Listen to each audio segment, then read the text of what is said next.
Great to see you in a new paragraph, still in the chapter of induction and recursion. And now we are going to look deeper into recursive defined function. And we will see how they work, how we can define them, and what properties we can prove to certain recursive functions. And I'm talking about the Fibonacci series or the Fibonacci function. Now, first of all, when we look at recursive definitions and structural induction, we are in fact talking about two elements. We're looking at first at recursion, and recursion means that we are defining an object in terms of itself. So we define a number based on the previous number that we have, which we typically do in, for example, a series, and what we're going to look at, the Fibonacci series in this chapter or in this presentation. Now, we can use recursion to define a sequence, and we always have to define an initial step. Where do we start, and what are the next steps? So the initial step may be one statement, or it can be more, depending on the sequence that we want to define. Now, one of the elements is that we can define the sum of n positive integers, as we did before, as a function of n. And we have the function here that the sum of the first n integers is the sum for I going from 1 to n of I, and I can write it as n times n plus 1 divided by 2. So basically that's what we did before, and that's the result that we obtained using a different method. But we can also define this in a recursive way. We can say that S0 is equal to n, and we can say that Sn plus 1 is Sn plus 1 unit. So basically we say S0 is 0, so the next one, S1, is S0 plus 1 is equal to 1. S2 is equal to S1 plus 1. S1 is equal to 1, so S2 is equal to 2. So it's a basic way to define a series in a recursive way. So basically we can look at those elements step by step, and we will look deeper into this property because it's a very interesting thing that we are doing here and that we will use later in programs. Now, we have some definition of recursively defined functions. How do we do that? So we have a first step where we define the value of the function at 0 or the starting point. It can be different depending what we are doing. We're looking at the starting point. Basically, what is the value at the starting point? We may have more values in this first step before we can define the recursive step. We will see that later with the Fibonacci series. The step 2 is to find or to define the rule to find the next value of the function starting from the previous value or values. Now, we call this a recursive or inductive definition. And we look at a recursively defined function here. The basis step says f of 0 is equal to 5. The recursive step says that fn plus 1 is 4 times fn plus 7. So the result of this sequence is we have f0 is equal to 5. f1 we take f0 times 4 plus 7, which gives us 27. For f2 we take f1 times 4 plus 7, which gives us 115, and so on. So basically we can build this function, this series, just based on this recursive definition. Now let's have a look at a very interesting element here, the well-defined property here. Now we also call the recursively defined functions well-defined, and we have to see how we deal with this well-defined. What does it mean? What we mean is that every term of the function, for every positive integer, the result or value of the function is defined in an unambiguous way. So there is only one way to define it. 4 times fn plus 7 is a very unambiguous way. So it means that it's well defined. It's very clear to calculate step by step based on the previous steps. So we can look at the following recursive function. The initial value of the recursive function S0 is equal to 5. Then the next terms, Sn plus 1 of the recursive function, are found by the following relationship. Sn plus 1 is 4Sn plus 7, in which n is a positive integer, going from 0, 1, 2, and 3. And these two equations uniquely define Sn for every positive integer n. So basically that's the explanation of the recursively defined function that we considered in the previous slide. So this is in fact the conclusion that we have the function well defined. There is one unique value that we can calculate. Every step, every value is unambiguously defined. Now let's have a look at a very special series. It's called the Fibonacci series, and it's a very good example of recursively defined functions. The Fibonacci series was well known with the movie The Da Vinci Code. Everybody has heard about the Fibonacci series.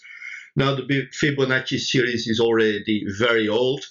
It has been developed by Fibonacci in Italy, and it's been used in a lot of applications. Now, we defined a function in the previous slide. We only defined S0. Now, in the case of the Fibonacci series, we will define the first and the second Fibonacci number. And then we start the recursive part only from the third number. So the Fibonacci series, and we may have other series that we define, start with two initial steps, so initial definitions of numbers. So the basis step in the Fibonacci series is f0 is equal to 0 and f1 is equal to 1. So f0 is the first Fibonacci number, it's equal to 1, and the second one is f1, which is equal to 1. Now, the recursive step says that the nth Fibonacci number, fn, is equal to fn minus 2 plus fn minus 1. So it means to calculate the next Fibonacci number, I will take the sum of the two previous ones. And when we look at the series, well, we lead to an infinite series when we start with 0 and 1. 1 plus 0 is 1. 1 plus 1 is 2. 2 plus 1 is 3, sorry. 2 plus 3 is 5. 3 plus 5 is 8. 5 plus 8 is 13, 21, 34, 55, and so on. So basically those numbers continue because it's an infinite series. Now, one of the elements that also come with the Fibonacci series is what people talk about the golden ratio. Now, the golden ratio is some kind of mysterious or mystical number where people say it has some special properties. So let's have a look what we can find about the golden ratio. And you can find a lot of things on the internet, of course. Now, the golden ratio, it has been discussed in many publications. We call the golden ratio phi, and phi is an irrational number, and we can write it as 1.618 and so on, with an infinitely growing number of decimals. So it's an irrational number. The decimals are never repeating, and in fact, this is big phi. We also use small phi, which is 0.1615, or it is phi minus 1. Now, the golden ratio can be found in designs, in music, architecture, nature. I've seen some applications where people are building houses taking into account the golden ratio. In music, some people found some golden ratio moments, some series of notes that let's say correspond with the series of Fibonacci. We see some elements in nature like the petals of a flower, which are typically like Fibonacci numbers. Now, these are some elements that we can find. Of course, there are also a lot of exceptions. It's not 100% true. Nevertheless, there are a lot of things we can find in nature and designs that follow the golden ratio. The golden ratio can also be found when we resolve a specific quadratic equation, which is x squared minus x minus 1 equal to 0, and it has two roots. x1 is 1 minus the square root of 5 divided by 2, which is small phi is approximately 0.618, and x2 is 1 plus square root of 5 divided by 2 is big phi, which is 1.618. Basically, that's the golden ratio. And of course, the square root of 5 is an irrational number, so the numbers, the decimals, continue to grow. Now, we look at the golden ratio and Fibonacci, and when we look at the Fibonacci series, we can use the proportion of the Fibonacci numbers to find the golden ratio. Now, when we look at it, when we see that the limit is going from n, for n going to infinity, fn plus 1 divided by fn, it goes to 1 plus square root of 5 divided by 2, which is equal to phi, and it's approximately 1.618. Basically, this is the golden ratio. And we can have a look at some tables here. When we look at n equal 2, we have fn plus 1 divided by fn, which is 1. For 4, we are at 1.5. 8, we find 1.6250. 10, 1.6176. And basically, those are, in fact, rational numbers because the Fibonacci numbers are, in fact, integers. And the definition of a rational number is a division of integers. So basically, when we define Fibonacci numbers or when we calculate this proportion, we always find a rational number. But when we continue far and far enough, we will see that the decimals continue, and basically we approach the golden ratio. We have it here for larger numbers of the Fibonacci series. You can calculate them. And what you see is that when we go to 30 and more than 15, we see that we're coming close to the Fibonacci number. And 30, 40, and 50, we see that the first set of decimals here are not changing anymore. It doesn't mean that at the end there is somewhere a 0, because all these numbers are rational numbers. So they're not irrational numbers, but we see that we can become closer to the golden ratio. Now here we have to say also in the calculations that we do, how many decimals do we need? How many decimals are important for us? Well, it depends on the calculations we are doing. And like the golden ratio is an irrational number, it is never possible to find, let's say, the exact value of it because the decimals continue. We just stop typically 1.618, which is still practical, and we will see what we can do with that number. Now, this is for the Fibonacci series, the general properties, but we also have to look at some properties, and there is some statement that we can use and we can prove using strong induction. Now we have the statement f of n, big F of n is the statement. It says that f, the nth Fibonacci number, is larger than alpha to the power n minus 2 for n larger or equal than 3, and alpha is basically the golden ratio. So it's 1 plus square root of 5 divided by 2. Now we could replace alpha here by big phi, but we didn't do it. We just keep it general here and use alpha. What is the basis step? So n larger or equal than 3. We have to see, it's the first element that we can consider. F3, the third Fibonacci number is in fact 2, or it's basically the fourth, but n is 3. And then we can say it's larger than alpha because alpha is 1.68 and something. So basically we can already prove the basis step here.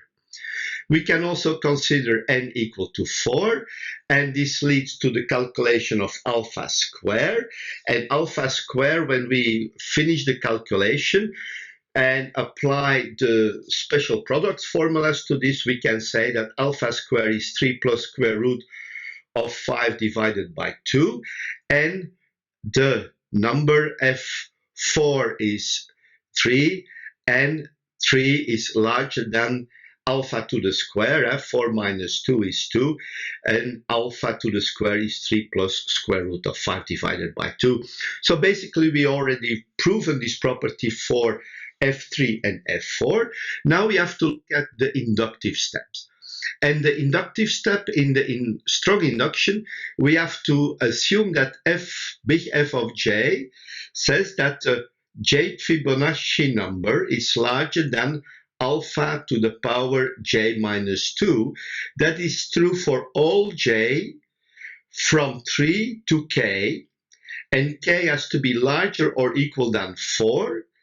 And basically we have to prove here that the inductive hypothesis is true by proving that f of k plus 1, in that case f of j is larger than k minus 1, because we have j equal, or f of k has to be larger than alpha k plus 1 minus 2, so it's alpha to the power k minus 1. Now, we know that alpha is a solution of x to the square minus x minus 1 is equal to 0. So we can also, when we replace x by alpha, we can say that alpha to the square is equal to alpha plus 1. So we just brought minus x minus 1 to the other side, which says x squared is equal to x plus 1.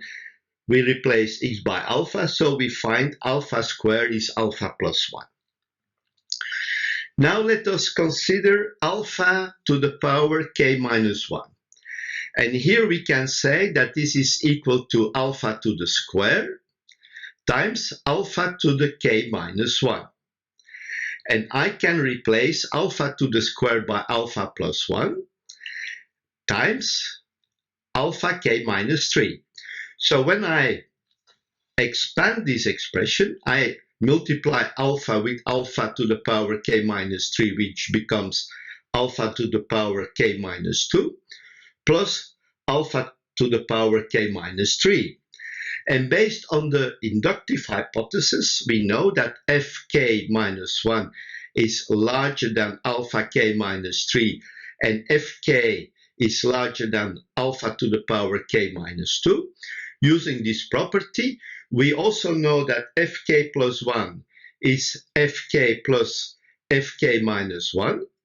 So we both have that information here.